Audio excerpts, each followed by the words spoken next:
देखिए आज के वीडियो में बात करते हैं, आज हम छोटे छोटे पॉइंटों की बात करेंगे व्यतिकरण पर। और सबसे पहले बात करते हैं व्यतिकरण और ऊर्जा संरक्षण।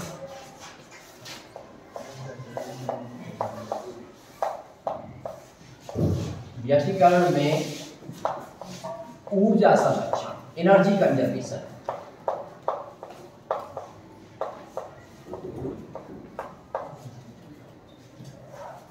व्यतिकरण के अंदर एनर्जी कंजर्वेशन होता है या नहीं होता है, इस चीज को हमें प्रूव करके दिखाना है, इस बात को हमें समझना है।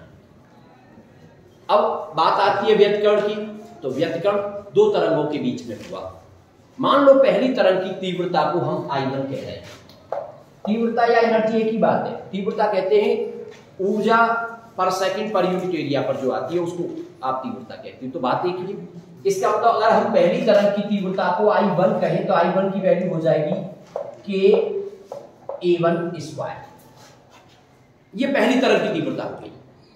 भाई आप ये कहते थे कि एक सोर्स था आपका और इस सोर्स से आपने दो सोर्स बनाए S1 और S2, और फिर इनसे, ये स्क्रीन है, ये पर्दा है आपका, और इनसे जाकर के ये व्यतिकरण हुआ, ये किसी P पॉइंट पे पहुंचे और ये स्क्रीन का मिड पॉइंट है O।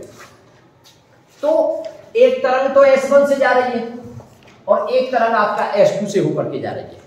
तो हम पहली तरंग की तीव्रता की बात कर रहे हैं, तो पहली तरंग की तीव्रता I1 इक्वल टू हो गया KA1 स्क्वायर, जहां A1 पहली तरंग का आयाम है। अब बात करते हैं जो दूसरे वाले सोर्स से जो दूसरी तरंग जा रही है उसकी तीव्रता कितनी होगी, तो उसको I2 मान लिया, तो I2 की वैल्यू हो गई KA2 स्क्वायर। इसका मतलब ये हुआ कि व्यतिकरण से पहले टोटल तीव्रता कितनी हो गई, कुल तीव्रता कितनी आ गई व्यतिकरण करने से पहले। इसका मतलब व्यतिकरण से पहले कुल तीव्रता की बात करोगे तो I1 प्लस, और वैल्यू हो जाएगी K कॉमन ले लोगे, A1 square plus A2 square, समीकरण नंबर 1। भाई ऊर्जा संरक्षण किसको कहते हो? ऊर्जा संरक्षण का मतलब होता है जो ऊर्जा पहले थी वही ऊर्जा बाद में होनी चाहिए।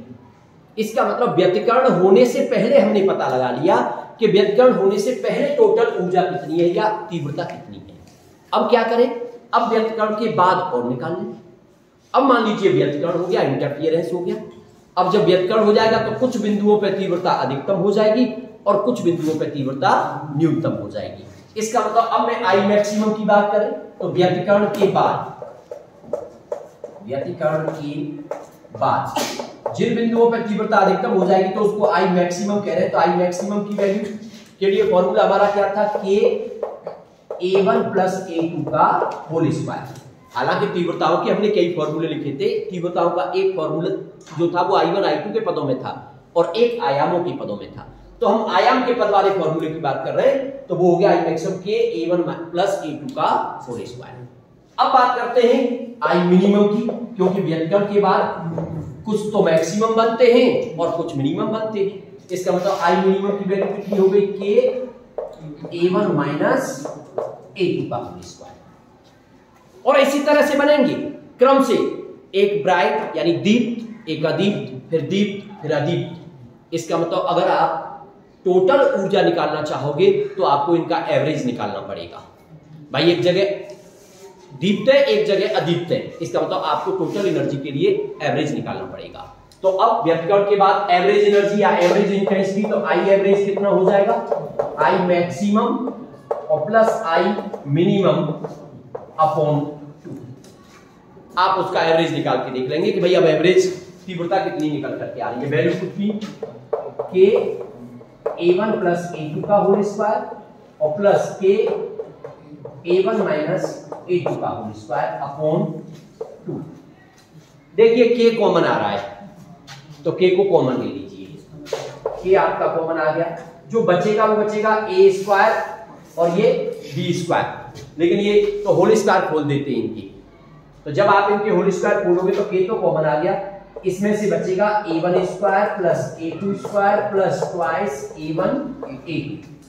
ऐसे इसमें से भी K बाहर कॉमन आ गया, इसका होल स्क्वायर खोलोगे तो A1 square plus A2 square minus twice A1 A2 और अपॉन में नीचे ट्वाइस A1 A2 से ये प्लस का और ये माइनस का कैंसिल आउट।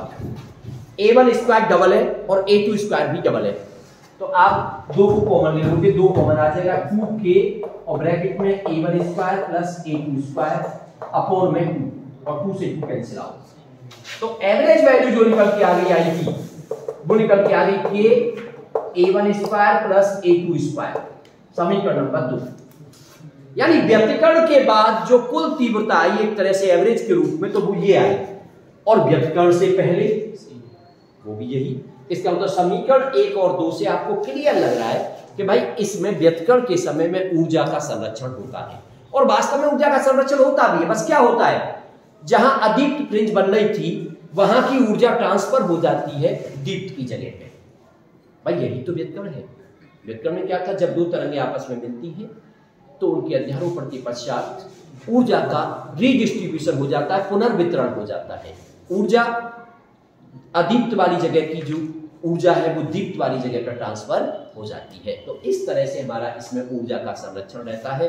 ये टॉपिक काफी इंपॉर्टेंट टॉपिक है, इसको आपको ध्यान रखना है। और इस वीडियो में आज के में हम इसी प्रकार के छोटे छोटे टॉपिकों की बात कर रहे हैं। देखिए इसके बाद जो दूसरा टॉपिक है हमारा वो है तीव्रता का दूरी के साथ में ग्राफ की बात करें। यानी व्यतिकरण में जो फ्रिंजें बनती हैं तो उनकी तीव्रता कितनी रहती है उसके ग्राफ की बात कर रहे हैं हम। ठीक है, तीव्रता का पथांतर के साथ ग्राफ कह सकते हो आप उसको, तीव्रता ग्राफ। व्यतिकरण में आप तीव्रता के ग्राफ की बात करना चाहते हो तो तीव्रता का ग्राफ कैसे ड्रॉ करेंगे, इंपॉर्टेंट पॉइंट है, कई बार पूछा गया है। तो देखिए ग्राफ को कैसे ड्रॉ करेंगे। मान लीजिए आपने एक एक्सिस ले लिया, इस एक्सिस पे आप तीव्रता को दिखाना चाहते हो, यानी आई को शो कर रहे हो, इस पे आप आई देना चाहते हैं, और दूसरे पे पथांतर के रूप में दूरी को एक तरह से दिखा रहे हो, तो ये वाले एक्सिस पे आप पथांतर को शो कर सकती हो। ये आपने एक एक्सिस ले लिया, यानी स्क्रीन पे जो बात करते हैं हम, स्क्रीन पे दूरी के साथ में किस तरह से तीव्रता होगी उस चीज को शो करना चाहते हैं, और ये ओरिजिन हो गया। अब जो दूरी होगी उसको पथांतर के रूप में लिया जाएगा। पथांतर का मतलब वेवलेंथ के फॉर्मेट में, लैम्डा, 2 लैम्डा, 3 लैम्डा, 4 लैम्डा। तो आप 0 हो गया, इधर मान लीजिए आपने इसको कहा यहाँ पे लैम्डा, और इतनी ही डिस्टेंस पे फिर ये कहा 2 लैम्डा, इतनी ही डिस्टेंस पे फिर आपने कहा 3 लैम्डा, और इतनी ही डिस्टेंस पे फिर आपने 4 लैम्डा, और उसी तरह से दूसरी साइड में। क्योंकि स्क्रीन जो होती थी तो स्क्रीन पे जो व्यतिकरण प्रतिरूप प्राप्त होता है आपको, वो ऐसा नहीं है कि एक ही तरफ है, वैसे था। स्क्रीन ये थी, उसका मिड पॉइंट वो था, और इसके ऊपर की तरफ भी फ्रिंजें बन रही थी और नीचे की तरफ भी फ्रिंजें बन रही थी। इसलिए हम दोनों साइड में दिखाएंगे, तो लैम्डा, 2 लैम्डा, 3 लैम्डा, 4 लैम्डा, और इधर भी आप ये दूरी मान ली तो इसको लेकर माइनस लैम्डा लिख देना, माइनस का 2 लैम्डा, माइनस का 3 लैम्डा, और इसी तरह से आगे माइनस का 4 लैम्डा। अब हमें ध्यान देना होगा कि भाई ऐसी कौन कौन सी जगह थी जहां पे दीप्त फ्रिंज बनी थी, जहां पे ब्राइट फ्रिंज बनी थी, जहां पे तीव्रता मैक्सिमम रही थी। ऐसी कौन कौन सी वेवलेंथ के लिए ऐसा हुआ था, किस पथांतर के लिए ऐसा हुआ था। तो आपको ध्यान है कि पथांतर n लैम्डा के लिए दीप्त फ्रिंज बनती थी, यानी मैक्सिमम हुआ करता था। ये सबसे पहले जब मैंने मैथमेटिकल एनालिसिस कराया था, और उसकी को मैंने कल भी आपको कई बार उसको समझाया था कि भाई दीप्त फ्रिंज के लिए हमारा जो पथांतर था वो किसके बराबर था, n लैम्डा की, और अदीप्त के लिए 2n - 1 lambda by 2, 2n - 1 lambda by 2। ये दीप्त के लिए था, दीप्त, ये अदीप्त। दीप्त का मतलब मैक्सिमम इंटेंसिटी, अदीप्त का मतलब मिनिमम इंटेंसिटी। ठीक है, और मिनिमम में भी आप इंटेंसिटी को 0 करना चाहते हो तो 0 भी हो जाएगी। मान लीजिए आप आयाम बराबर ले लीजिए, देखिए आप आई मैक्सिमम की बात कर रहे हैं, तो आई मैक्सिमम में ये हो गया k और a प्लस a का होल स्क्वायर, यानी आपने आयाम को बराबर कर दिया, a1 बराबर a2, और जब a1 a2 के बराबर हो जाएगा तो ये वैल्यू निकल करके आ गई आपकी 2a, तो ये हो जाएगा 4ka स्क्वायर।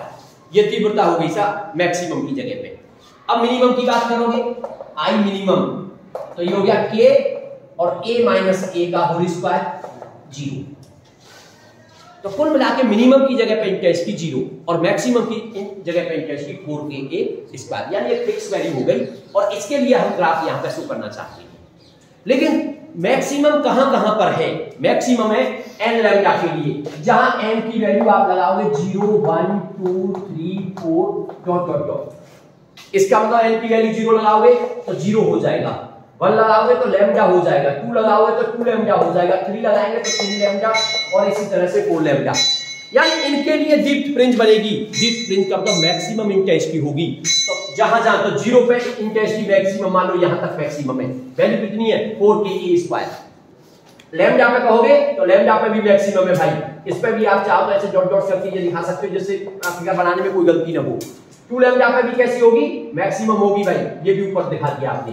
3 लैम्डा पे ये भी मैक्सिमम होगी, ये भी आपने दिखा दिया, और इसी तरह से 4 लैम्डा पे दिखा सकते हो, कोई प्रॉब्लम नहीं है।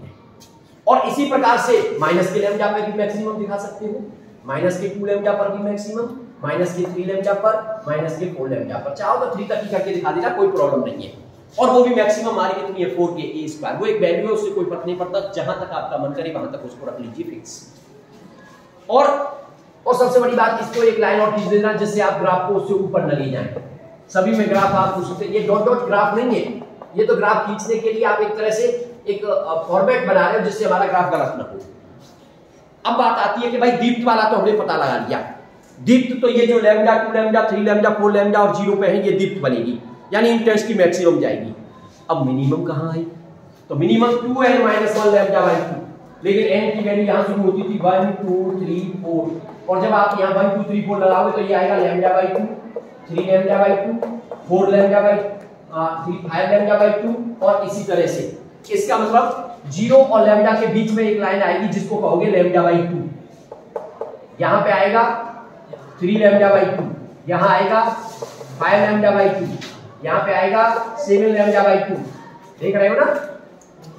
और ऐसे ही यहां पे माइनस का λ/2, माइनस का 3 λ/2, माइनस के 5 λ/2, और माइनस के 7 λ/2। अब ग्राफ आपको ऐसा बनाना है कि एक जगह मैक्सिमम और एक जगह मिनिमम। तो देखिए ग्राफ 0 पे कैसा है भाई? मैक्सिमम, तो मैक्सिमम से चले, और λ/2 पे उसको मिनिमम करके लाना है, और फिर लैम्डा पे आपको मैक्सिमम ले जाना है, और फिर 3 λ/2 पे 0 करके लाना है, और फिर आप उसको मैक्सिमम ले जाएंगे, फिर 5 λ/2 पे 0, और फिर 3 लैम्डा पे मैक्सिमम, और 7 λ/2 पे 0, और फिर ये मैक्सिमम। तो आप समझ गए होंगे कि ग्राफ प्लॉट करना कैसे है। ऐसे ही आप यहां पे लेकर के आओगे तो 0 पे लाओगे, और यहां से घुमा करके ये मैक्सिमम 0 मैक्सिमम 0 मैक्सिमम 0 और ये मैक्सिमम। तो कई बार पूछा गया है कि व्यतिकरण में जो तीव्रता का ग्राफ होता है उसको आप प्लॉट करिए दूरी के साथ या पथांतर के साथ। आप बड़ी आसानी से ग्राफ को प्लॉट कर लोगे। बस आपको ये दिखाना है कि किन किन पॉइंटों पे वो 0 होता है और किन किन पॉइंटों पे मैक्सिमम होता है। उन पॉइंटों के निशान लगाते हुए बस उसको करते चले जाइए। ये आपका तीव्रता ग्राफ आ जाएगा। किसमें? व्यतिकरण में। सेम ग्राफ हम प्लॉट करेंगे, वो विवर्तन में करेंगे। हालांकि वहां चीजें बदल जाती है, चेंज हो जाती है, लेकिन कंपैरिजन भी हमें रखना है, क्योंकि जब आगे आने वाला क्वेश्चन होगा वो ये होगा व्यतिकरण और विवर्तन में अंतर बताइए, और वो आप तब कर पाओगे जब व्यतिकरण के साथ साथ आप विवर्तन को भी पढ़ लोगे। ठीक है ना? तो ये हमारी तीव्रता वाली बात हो गई, ये हमारा पॉइंट क्लियर हो गया। इसी के साथ में एक छोटा सा पॉइंट और लेता हूं मैं, और वो छोटा सा पॉइंट देखिए बहुत इंपॉर्टेंट है। उस पे पहले तो कंपटीशन में क्वेश्चन पूछे जाते थे, लेकिन आजकल बोर्ड में भी उस पर क्वेश्चन पूछने लग गए, तो उसको भी थोड़ा सा आप ध्यान देंगे।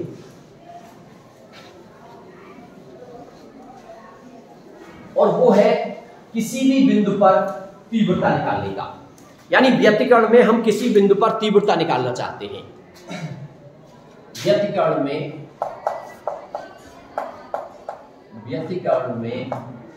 इंटेंसिटी एट ए पॉइंट, किसी बिंदु पर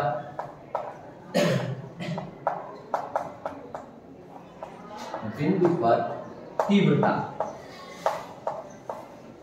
तो आप इसको समझेंगे कि भाई व्यतिकरण में किसी बिंदु पर तीव्रता कैसे निकाली जाती है, और बहुत इंपॉर्टेंट पॉइंट है। इस पे आजकल क्वेश्चन पूछने लगे बोर्ड के एग्जाम में। पिछली बार भी शायद इस पे एक क्वेश्चन पूछा था किसी सेट में, मुझे ध्यान नहीं है। हाथरस में नाम करके, हो सकता है दूसरे डिस्ट्रिक्ट वाले सेट में दे रखा हो, क्योंकि कॉपी चेक की थी तो उस पर एक क्वेश्चन था। और ये कैसे निकालते हैं इस बात को समझने की आप कोशिश करिए। देखिए व्यतिकरण में जो तीव्रता का फॉर्मूला होता है हमारा, वो फॉर्मूला ये है I इक्वल टू, तीव्रता के दो तरह के फॉर्मूले होते हैं, एक आयाम के पदों में और एक तीव्रताओं के पदों में।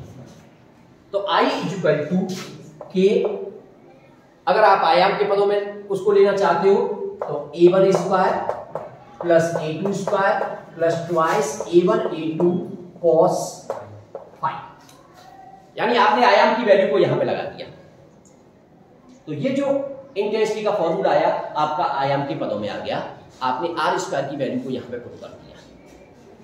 अब मान लीजिए आप इस केस में I मैक्सिमम और I मिनिमम की भी बात करना चाहते हो, ये तो इंटेंसिटी हो गई, किसी भी पॉइंट के लिए निकाल सकते हो आप उसको, लेकिन I मैक्सिमम और I मिनिमम की ओर बात करें और आयाम को बराबर बराबर ले लें, आयाम जो हमारे दे रखे हैं उनको हम एक जैसा कर लें, a1 इक्वल टू a2 ले लें। तो पहले हम I मैक्सिमम की बात करते हैं, जैसे अभी भी दिखाया था। तो I मैक्सिमम कितना बनेगा, k a प्लस a का होल स्क्वायर, तो ये a और a2 है तो ये 4k a स्क्वायर हो जाएगा। और आप चाहें तो इसको मान सकते हो equal to I naught. I naught का मतलब होता है किसी भी चीज की पीक वैल्यू, उसकी मैक्सिमम वैल्यू। तो भाई आप मैक्सिमम वैल्यू कैसे निकालें, ठीक है ना। तो इसको आपने I नोट मान लिया, ये 4k a स्क्वायर को I नोट मान दिया आपने, जरूरत पड़ने पर आप इसको लगा सकते हो। और I मिनिमम की बात करेंगे तो वो तो जीरो आ जाएगा ये माइनस ए करके, लेकिन हम मैक्सिमम के टर्म में भी लाना चाहते हैं इस टॉपिक को, इसलिए हमने 4k a स्क्वायर को दिखा दिया कि भाई ये I मैक्सिमम हो सकता है।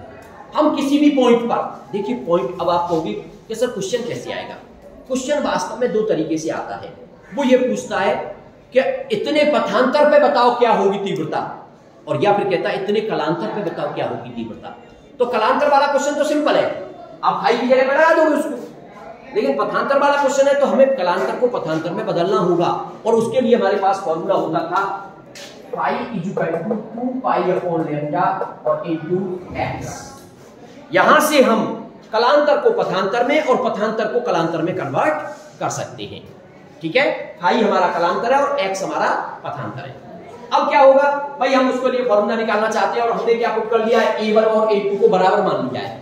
इसका मतलब a1 और a2 की जगह पे a पुट कर दीजिए, तो आप पुट कर देंगे पुट a1 बराबर a2 और इक्वल टू उसको मान लिया a लेफ्ट, तो फिर I कितनी हो जाएगी, I equal to k a square plus twice a into a square cos phi, ठीक है ना। अब I इक्वल टू कितना हो जाएगा, k a स्क्वायर और a स्क्वायर कितना हो जाएगा, twice a square plus twice a square cos phi. अब देख रहे हो 2a स्क्वायर दोनों में से कॉमन है, इसका मतलब I equal to twice k a square और ब्रैकेट में बचा 1 प्लस cos फाई। तो इंटेंसिटी का ये भी फॉर्मूला तुम्हें कहीं दिख सकता है, लेकिन अभी इसे थोड़ा सा और चेंज करना चाहते हैं हम, इस 1 को हटाना चाहता हूं मैं यहां से। आप अच्छी तरह जानते हो ट्रिग्नोमेट्री में ऐसे फॉर्मूले थे, जब cos फाई के साथ 1 आ रहा हो या प्लस में या माइनस में, तो उसको हटाने का एक ही तरीका है हाफ एंगल में तो होना। तो अब इसको मैं cos फाई को लिख देता हूं 2 cos square phi by 2 minus 1। तो आप I इक्वल टू लिख दोगे 2k a स्क्वायर और ब्रैकेट में 1 प्लस और इसको लिख दिया 2 cos square phi by 2 minus 1 और 1 से 1 कैंसिल आउट और 2 और 2 यहाँ 4 हो जाएगा।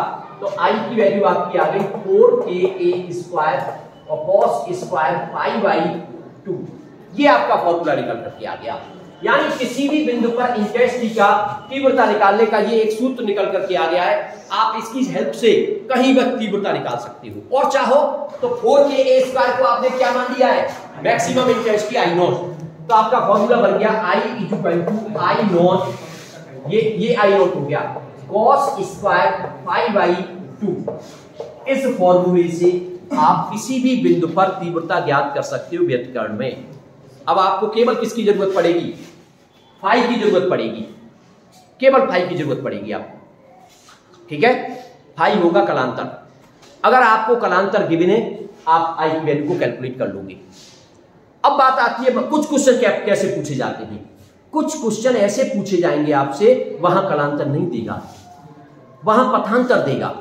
देखिए ध्यान दीजिए मैं क्या कहना चाह रहा हूं। मैं आपको एक ऐसे क्वेश्चन की ट्रिक बताना चाह रहा हूं जो कंपटीशन में क्वेश्चन पूछा जाता है। जैसे अभी क्वेश्चन आ गया कि π/2 कलांतर पर बताइए तीव्रता कितनी होगी, तो π/2 यानी यहां पे π/2 लगा दोगे आप।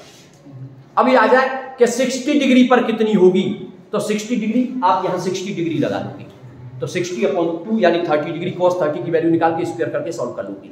तो अगर कलांतर दिया है क्वेश्चन बहुत आसान बन गया, लेकिन स्टूडेंट कहां कंफ्यूज हो जाता है, जब पथांतर दे दे वो कहेगा λ/2 पथांतर पे बताओ तीव्रता कितनी होगी। अब तुम कंफ्यूज हो गए कि भाई ऐसा तो कोई फॉर्मूला नहीं पढ़ा।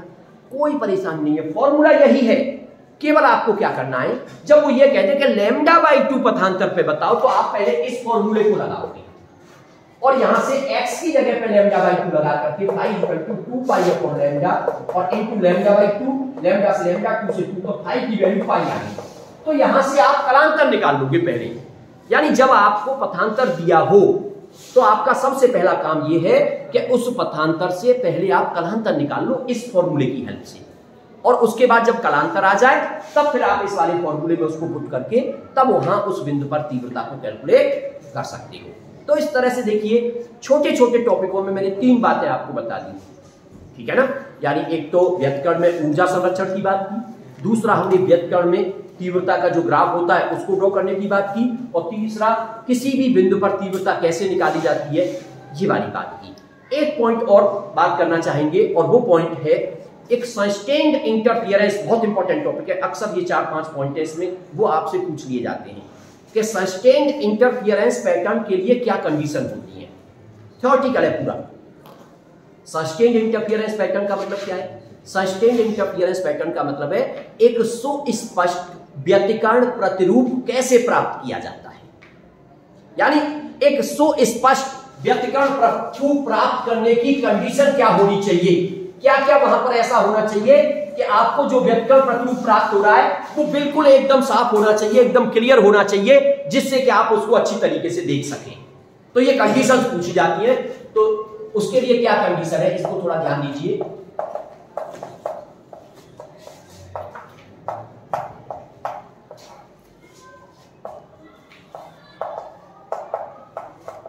आप इसको कह सकते हो सुस्पष्ट व्यतिकरण की शर्त या कंडीशन। तो सबसे पहली कंडीशन, आप पहले से जानते हैं इन बातों को। सबसे पहली कंडीशन, व्यतिकरण अगर कराना है तो आपके पास जो स्रोत होना चाहिए वो कला संबद्ध स्रोत होना चाहिए। तो पहली कंडीशन हो गई कि स्रोत दोनों कला संबद्ध होनी चाहिए। दैट इज उनकी आवृत्ति समान हो, उनके तरंग दैर्घ्य समान हो, और उनसे जाने वाली तरंगों के बीच में जो कलांतर है वो नियत रहना चाहिए या फिर 0 होना चाहिए। क्लियर?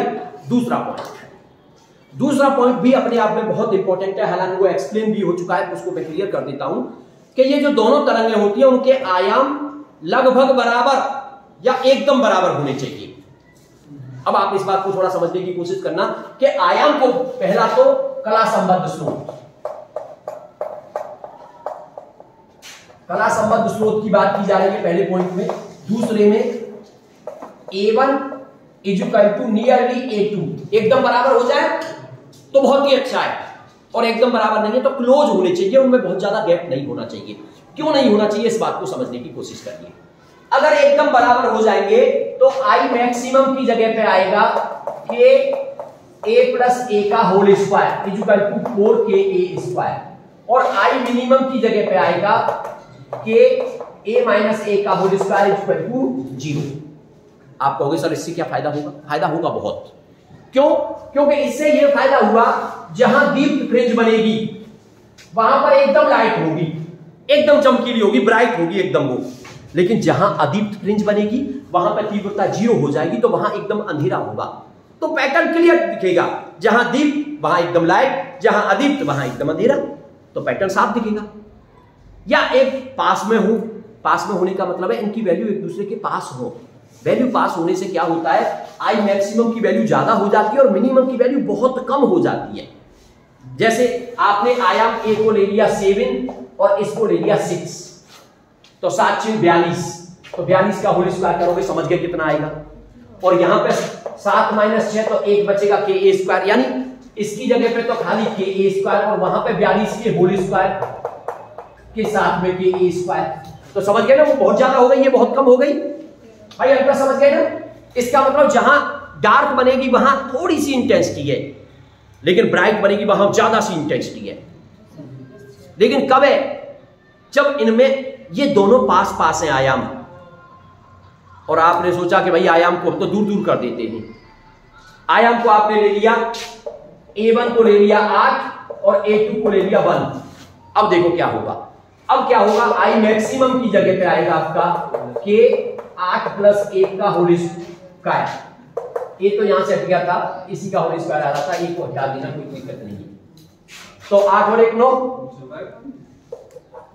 9 K स्क्वायर हो जाएगा, 9K आ जाएगा, ये 9 नाम 81 K हो जाएगा ये।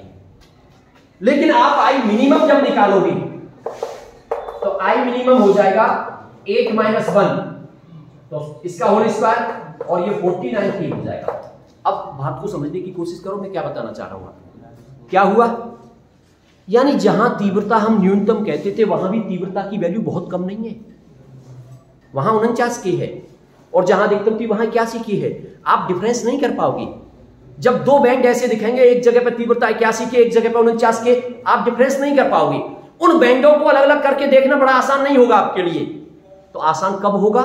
जब उनके आयाम एकदम बराबर हो, तब तो बहुत ही अच्छा है, क्योंकि उस केस में तो क्या हो जाता है, वहां पे 0 हो जाता है।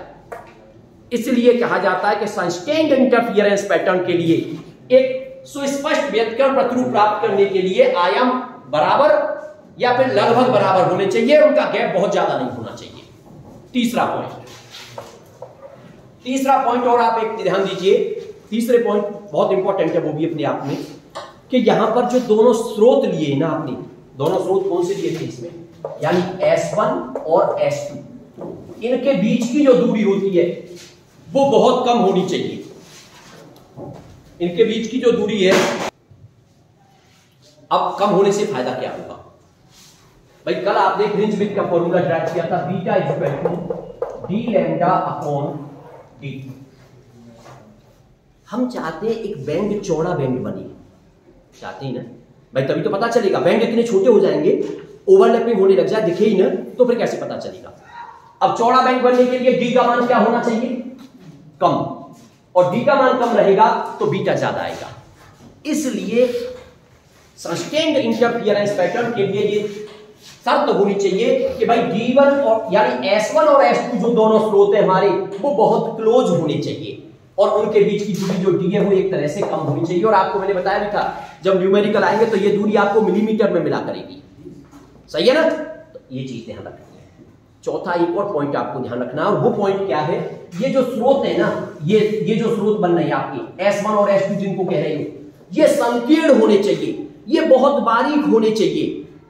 भाई आप जानते हो कि आप इस डी को 1 मिलीमीटर कह रहे हो, अब आप सोचिए उनके बीच की दूरी को 1 मिलीमीटर कह रहे हो, और आप कहेंगे हमने तो वो होल कर दिया, वो 1 मिलीमीटर चौड़ा था, तो गड़बड़ है ना फिर, ठीक है ना? तो ये दोनों जो स्रोत हैं ये बहुत संकीर्ण होने चाहिए, बहुत छोटे होने चाहिए। तो इस तरह से एक सुस्पष्ट व्यतिकरण प्रतिरूप प्राप्त करने के लिए 4-5 पॉइंट है जो कि तुम्हें ध्यान देने हैं। पहला पॉइंट, स्रोत कला संबद्ध होने चाहिए। दूसरा पॉइंट, आयाम एक दूसरे के क्लोज हो या फिर बिल्कुल क्लोज हो, एकदम बराबर हो या नियरली इक्वल हो। तीसरा पॉइंट, डी जो है वो बहुत छोटा होना चाहिए। चौथा पॉइंट, जो स्रोत है आपके वो संकीर्ण होने चाहिए। और पांचवा एक और पॉइंट, सोर्स जो हो वो मोनोक्रोमेटिक होना चाहिए, वो व्हाइट लाइट का सोर्स नहीं होना चाहिए, क्योंकि व्हाइट लाइट का होगा तो पैटर्न कलर्ड हो जाएगा, और कलर्ड होने के साथ साथ ओवरलैपिंग हो जाएगी, क्योंकि उसमें रेड कलर की भी फ्रिंज दिखने लगेगी, वायलेट कलर की भी, और सभी की थिकनेस जो होगी, सभी की विड्थ जो होगी वो अलग अलग हो जाएगी, क्योंकि जो बीटा है इस पर डिपेंड करता है, वो लैम्डा पर डिपेंड करता है, वेवलेंथ पर डिपेंड करता है। अब उसमें सारे कलर होंगे, रेड कलर भी होगा, रेड कलर की वेवलेंथ सबसे ज्यादा होती है, वायलेट कलर की वेवलेंथ सबसे कम होती है। इसका मतलब सीधी सी बात है भाई, फिर जो फ्रिंज विड्थ होगी अलग अलग कलरों की अलग अलग हो जाएगी, तो फिर पैटर्न कहां रहा आपका सस्टेन, ठीक है ना? तो एक ये भी ध्यान रखना है, पांचवा पॉइंट, कि उनके लिए जो सोर्स है वो मोनोक्रोमेटिक होना चाहिए। मोनोक्रोमेटिक की हिंदी का होती है एक वर्णीय सोर्स होना चाहिए, ठीक है?